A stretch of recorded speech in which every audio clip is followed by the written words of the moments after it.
Hey everyone, today we're going to be talking about the Book of Boba Fett and what it meant to us. So let's talk.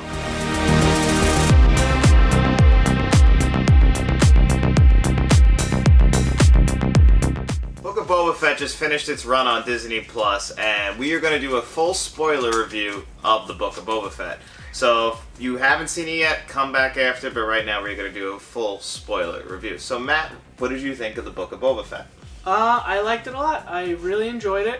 I was expecting more of a Boba Fett story where it would be like more of a bounty hunter thing. But I guess it was pretty cool what they did. I didn't love it. I would have liked to see maybe him go back to Kamino where he was born, I guess. Cloned, however you want to say it. I would have liked to see some of that like neon, dark, gritty bounty hunter stuff that we got a kind of a glimpse of in episode 2. But again, then the show just kind of turned into the Mandalorian, which isn't a bad thing. I thought it was awesome seeing Luke, Mando, Ahsoka, and Grogu again. That was really cool. But to me, I think it kind of put Boba in the backseat. Yeah, that's actually my biggest flaw with it too, is that they pitched us a Boba Fett show, and we kind of ended up in the end with a Mandalorian show. And you know, it's a two-sided sword, because I personally wasn't loving the show until we got to episode 5 with Mandalorian, which tells me that I love the Mandalorian character way more than I love the Boba Fett character that was presented to us. And I get it. If you're gonna make a whole show about Boba Fett, you gotta flesh him out. And, you know, they did the whole thing with the Tusken Raiders where they tried to make him more of an honorable man. He's helping them. He's teaching them. He's got his mask off the entire time because he doesn't have his suit, because this is him just out of the Sarlacc pit. And, you know, we're just looking at him, and he's talking a lot more. And they really changed the character that I loved, and that, for me personally, that was a little hard to swallow. He became more of a hero where he was more of an anti-hero. Right, yeah, I kind of mirror the same thing. Again, I wanted to see bounty hunter Boba Fett, not the mayor Boba Fett. Yeah, he's essentially he's a gangster. He took over for Bit Fortuna and freaking Jabba the Hutt, like in their whole thing, and now he's trying to defend the planet more.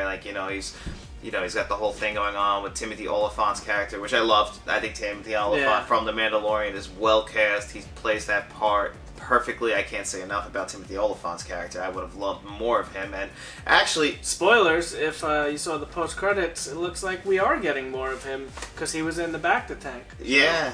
And I kind of had a feeling because, like, he got shot in the shoulder, and they kind of mentioned, like, in passing, like, oh, he died, but, like, I kind of like, the way they killed him off didn't seem like an honorable death for the way they set that character up. So I'm really glad that they're bringing him back. He's so well cast. Right. You know, Timothy Oliphant does westerns perfectly. Like, if you saw Once Upon a Time in the Hollywood, he's perfect at that.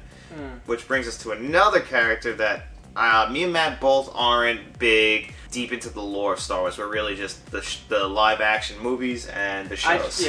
So basically he's talking about the Clone Wars cartoons. I've started it 2 to 3 times, and I can't get into it. I don't know what it is. Maybe it's just too geared towards kids, but I just have a problem getting into that for some reason, and that's why I wasn't too familiar with Ahsoka. I had no idea who Cad Bane was. Yeah, we're big Star Wars fans, but like, if you're deep Star Wars fans, and I'm assuming you got blown away when Cad Bane showed up because you knew who he was. I didn't know who he was. Yeah, I was like, who the hell is that? But I am in love already. That man. Yeah, he was cool. Yeah, the voice. I read that they got the same voice actor from the show, which is perfect because. Well, he's dead, right? Cad Bane? I guess he's dead, right? They kind of played it, but again, it's Star Wars. It's just like, superheroes. Like, we can bring these back somehow. And I hope he comes back because I loved him. Yeah, he was really cool, and I think a lot of people really liked him, so that I think Disney's going to have to kind of dial it back, like, oh shit, maybe we should bring him back. Because the way they do it, like in this show and the way they've done it with The Mandalorian, the way they get like the tension, it feels like a Western. I'm a big Western guy, so I really love that. Like the Timothy Oliphant's character, him, and like when they had that shootout, and you just show your gun, and like, yeah, so cool. I love that. The tension that you can build in a scene like that. Like, we've been doing this since the the time they start making movies, like with the tension and the shootout, and it still works today, and it's amazing. And I really thought that, and then obviously Pedro Pascal's perfect again as the Mandalorian. Mm-hmm. Yeah, I really think Jon Favreau and Dave Filoni, I think they nailed this. Like, just a Star Wars vibe, they nailed. Yeah. I think. And they're having a great time doing it. Like, Jon Favreau, like, this guy... Like, who saw that coming after freaking the movie? This is the guy who wrote and starred in Swingers. This is the guy who wrote and starred in Swingers, and then he's the guy who directed Elf. And then he's just leveled up with Iron Man. And now all of a sudden he's Mr. Marvel in Star Wars. Yeah. It's crazy. Yeah, if you guys, that's the story arc of like what everybody would strive to be. Literally started from the bottom, and then him and Dave Filoni are just killing Star Wars. There's just nothing negative I could say about what they're doing, because these are passionate. That's what we want. We want passionate people making Star Wars. Yeah, they're just playing with their toys that they grew up with. Yeah, and that's what we want. But, we don't want a business decision determining how Star Wars is made. Right, yeah, we're in good hands, for sure. We cannot wait for Obi-Wan Kenobi show. We cannot wait for Mandalorian to come back and see where this goes. Yeah. And to dial it back to the moment Luke and that's Ahsoka, episode 6. I was trying to explain to my girlfriend that seeing Luke on screen for that long after so many years, this was a big deal. Yeah. This was a very big deal. And then Ahsoka, and then to have Mando and Boba and Grogu all in the same episode. Oh my god, what an And episode. Luke had what? Like 20 minutes of screen time. And if I'm being honest, the de-aging technology has leveled up so much since we first saw it in Rogue One with Leia and what was the other guy? I could smell your stench since I came aboard. Like those guys had his name. Their eyes had just General something. They had just dead eyes, and then they had Luke eventually at the end of Mandalorian Season 2, and a lot of people had complaints, and I think they have finally nailed the de-aging technology. Did Mark Hamill voice? Yeah, that's still Mark Hamill, and it's just, I believe it's just the de-aged Mark Hamill done perfect. Oh, he even did the... I think he did the mocap. I'm not 100% sure on that. I gotta definitely check into it. But it did seem like it was still him, and this is the exact Luke I always wanted to see. Yeah. Luke the teacher. Post Jedi. Yeah. And... Like, we never saw this Luke. Yeah, we went from Luke, he was like this in Return of the Jedi, but we didn't get to see it, and then we got off the wagon Luke in The Last Jedi. And then I feel like this isn't going to be the last of it. We'll probably see a big chunk of Luke in Obi-Wan, because if you remember, Obi-Wan's job basically from the end of, Revenge of the Sith, Episode 3, up until A New Hope, all those years...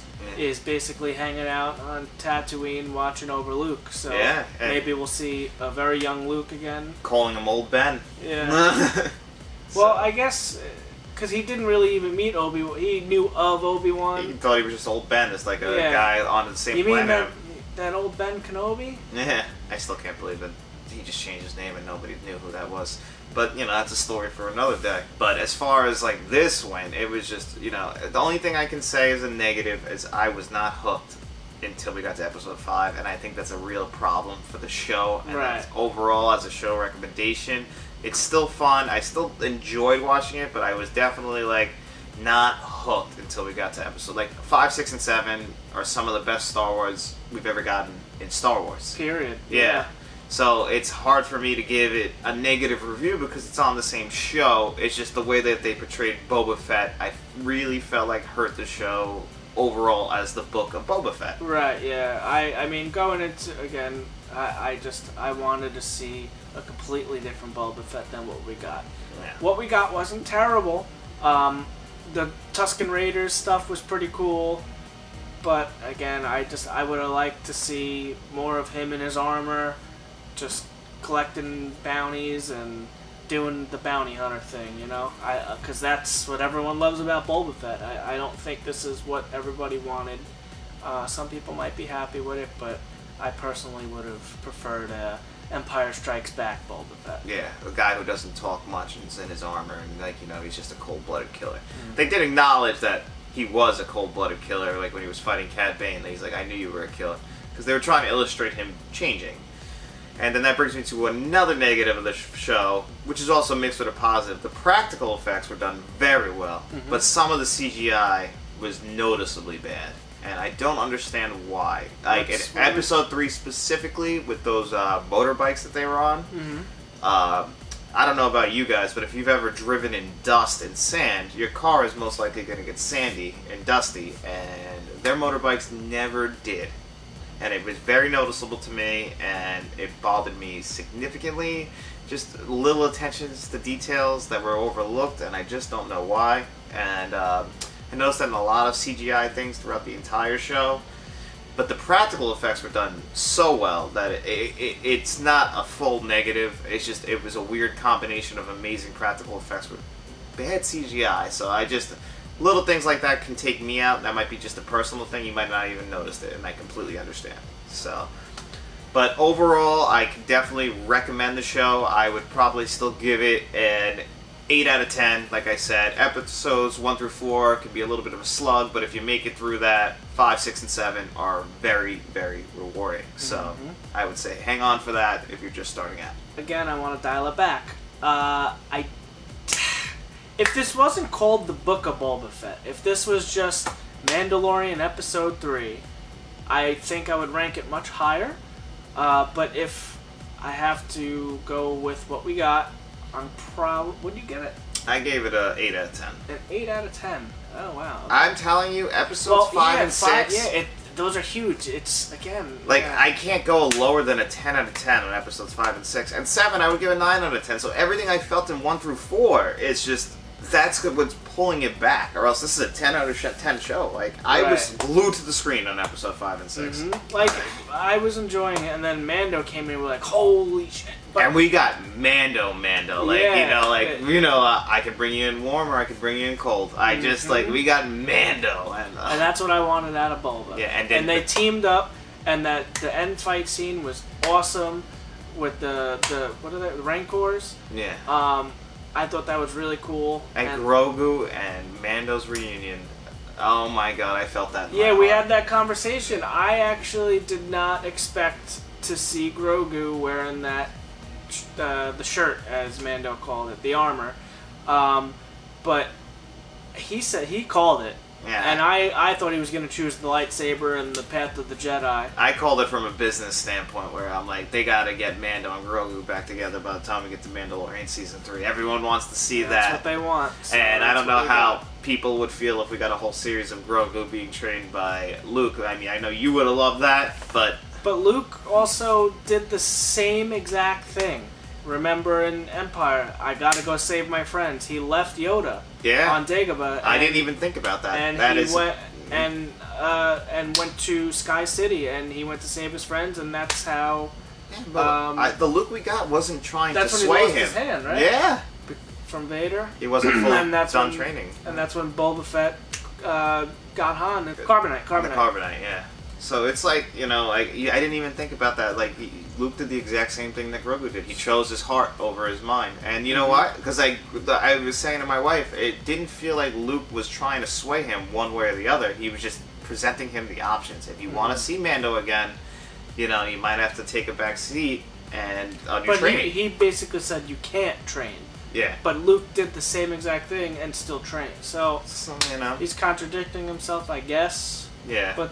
But again, this is post Jedi. What, 2 years? Or it's only a few years. He's still wearing the old black and everything like that. Yeah. So again, I guess he's considered. I don't know. I feel like he didn't get as much training as normal Jedis do. However, he is the Jedi Master now. So and we got to see the start of the school that Kylo Ren would eventually destroy. Mm-hmm. So that's always a nice thing to see. I can't wait to see the Ahsoka show too. Oh yeah, Rosario Dawson is awesome. Yeah, and great casting. Again, I'm not 100%, but I believe she was the same voice actor. So, and I'm always on board for Rosario Dawson. But yeah, Matt, give your final score out of 10. It's the beginning. Again, it's slow. Then it really takes off like a rocket.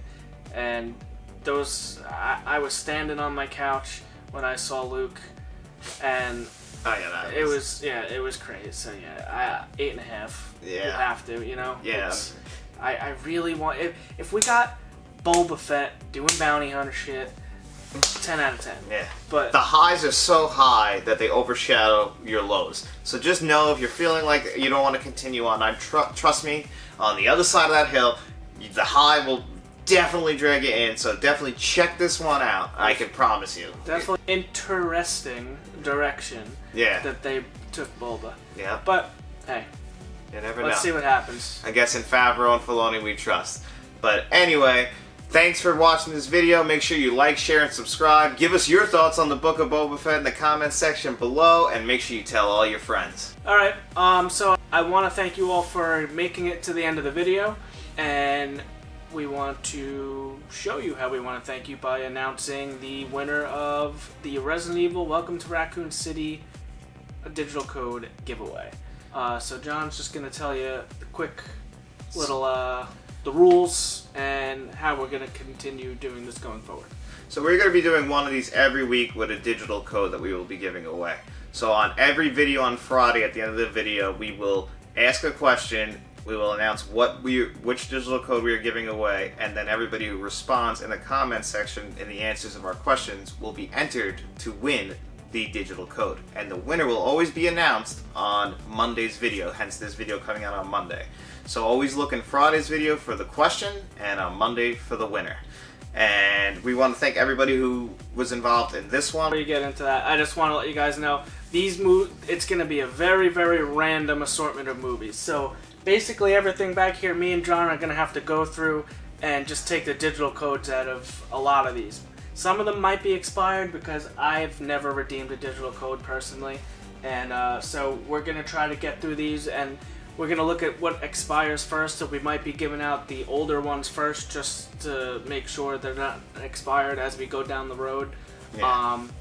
But that's basically how we're going to be doing it. Yeah, we wanted to do this in the interest of complete fairness, so right now it's out of a hat. As we get more people into it, obviously we might have to get a bucket. We're writing them down on little pieces make sure he got back in there. Yeah. So we're writing them down on paper. We're going to pull them right out of this side by side. We don't want to pick, we don't want to pick anybody. We want to be completely fair. So again, you have 24 hours to notify us if you are the winner, because we were going just by the names that you commented on. So it's up to you to comment on our Facebook or Instagram that you were the one who won, and we will cross match, and then we will just send you the digital code. You don't want to reach out to them via a comment, or? Well, we'll comment on your comment, but say, hey, you won. Yeah, but just make sure you. Should we pull a runner-up now, just so it's on camera, and then... Yeah, just to be in a complete interest of fairness. Runner-up is just if the first person doesn't claim their prize within the first 24 hours, or if they say, hey, I already have that movie. Pass it on to the next guy. Yeah, do the honorable thing where, this is a trust thing. This is a whole just us interacting with the community thing, which we actually really had a lot of fun commenting back and forth with you guys with your favorite Resident Evil games and with the first one you played. I saw a lot of Resident Evil 2. One guy said the Resident Evil 2 remake was their favorite. Code Veronica. Yeah, so we got a lot of comments in there, and we really appreciate that. Please keep commenting with us. We have a lot of fun talking movies and games. There's a lot of people around us who aren't into those things, so really interacting with the community is what drives this forward. We love this, and we want to keep doing this, hence why we're doing this. So without further ado, Matt, why don't you reach in there and find out our winner? You want me to do it? Oh yeah, I trust you. I trust you. Alright, so we got our nice hat provided by Side by Side Blog. Ooh. I'll pull it out and I'll hand it to you and you announce it. Okay.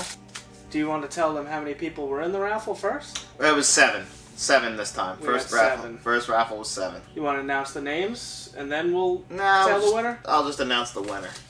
That's... So Jeff Ray is our first winner. You will be receiving your free copy of Resident Evil Welcome to Raccoon City in a digital code form. So we will comment on to you, and we will then, hopefully, you will reach out back to us. So Jeff Ray, that's you. So let's do a quick runner-up. If Jeff does not get back to us within 24 hours, this person will receive the digital code. Alright, this is for the runner-up if Jeff decides he doesn't want it. Mm-hmm. And it looks like John David. John David. So John, if Jeff doesn't respond to us, we will be reaching out to you the following day. So Jeff, please reach out to us, and thank you for playing the game with us. And as always, make sure you remember, Friday, check that video and answer the question so you can be entered for the the raffle for Monday. And I just want to give a shout out to everybody else who, unfortunately, sorry, but keep playing and there's always a shot. So we had Mixed Bella, we had Steve, we had Charlie Huang, we had Daniel N, and Shane S. So maybe next time. Yeah, but we really appreciate you guys were entered on our first raffle, so this is a moment in history for us. Also, again, this is our first time doing it. If you guys have suggestions that we don't have to pull out of a hat, maybe there's an online app or something you guys would prefer us to use. Yeah. But we just thought this would be the absolute most fair thing to do. Yeah, we don't want anyone to think that we're trying to like pick people we know. We want to go the most fair route. Like if people we know enter, if they enter legitimately, they're in the pool. But everybody is. It's complete interest of fairness. We don't want to be playing games with you guys. We're trying to be totally everything. Our opinions are completely honest. We're not trying to like piggyback off of other people's opinions. Like if we like something and you hate it, like sorry, but I gotta be honest with you guys. Like that's the whole thing. So cool. Make sure you like, share, and subscribe, and tell your friends.